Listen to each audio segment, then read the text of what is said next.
கத்தியின்றி இரத்தமின்றி யுத்தம் ஒன்று என்று சொல்லுவார்கள்.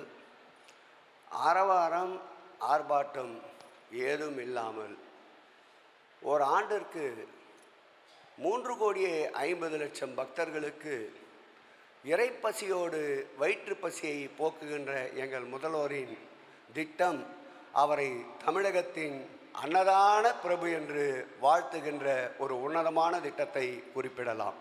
நம் முன்னோர்கள் நமக்கு விட்டு சென்ற பொக்கிஷங்கள் 4000 ஆண்டு கடந்து கூட திருக்கோயில்களை நமக்கு அளித்திருக்கின்றார்கள். அந்த திருக்கோயில்களை கடந்த காலங்களில் யாரும் ஏறெடுத்து பார்க்காத நிலை. மாண்புமிகு முதல்வர் அவர்கள் பொறுப்பேற்ற பிறகு அந்த பொக்கிஷங்களை பாதுகாக்க வேண்டும் என்று அவர் தலைமையிலேயே இந்து சமய அறநிலைத்துறை உயர்நிலை செயல் திட்ட கூட்டத்தை கூட்டினார்.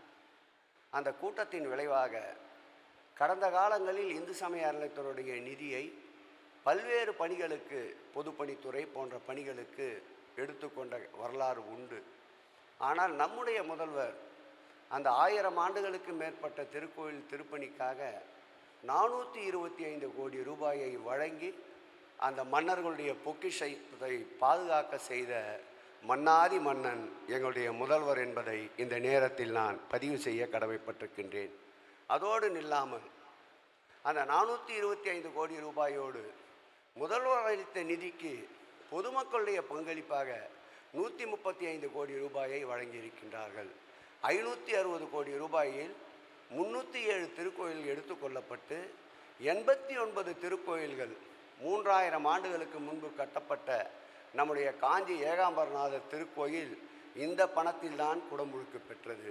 இதோடு ஒரு கூடுதல் கருத்து, இந்த ஆட்சி ஏற்பட்ட பிறகு இந்து சமய அறநிலைத்துறை 1949ஆம் ஆண்டு கட்டமைக்கப்பட்ட பிறகு திருக்கோயிலுக்கு வருகின்ற நன்கொடைகள் என்று பார்த்தால் இந்த ஆட்சி காலத்தில் வந்தது போல் எந்த ஆட்சி காலத்திலும் வரவில்லை.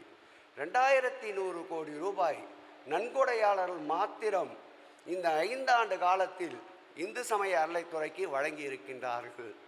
இது எதை காட்டுகிறது, எதற்கு பெருமை சேர்க்கிறது என்றால், மாண்புமிகு முதல்வர் தலைமையிலே அமைந்திருக்கின்ற இந்த அரசு திருக்கோயில்களுடைய பக்தர்கள் நேர்த்திக்கடனுக்காக தரப்படுகின்ற தொகை முழுவதுமாக அந்த திருப்பணிக்கு செலவிடப்படுகிறது என்ற நம்பிக்கையோடு தமிழகத்தின் நம்பிக்கை நாயகன் முதலமைச்சர் அவர்களுடைய திருப்பெயருக்காக வந்திருக்கின்ற தொகை வரலாற்றில் இல்லாத அளவிற்கு 2100 கோடி ரூபாயை நன்கொடையாளர்கள் வழங்கி இருக்கின்றார்கள். இதனால்தான் 4500 திருக்கோயில்கள் இந்த மாதத்தோடு திருப்பணி காணப்படுகிறது என்பதை மகிழ்ச்சியோடு தெரிவித்துக் கொள்கிறேன்.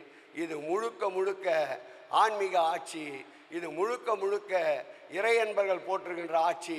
இந்த ஆட்சியை ஆட்டி பார்க்கவோ அசைத்து பார்க்கவோ இனி எந்த காலத்திலும் முடியாது முடியாது முடியாது என்று இறையன்பர்கள் சாட்சியாக கூறுகிறேன். நன்றி.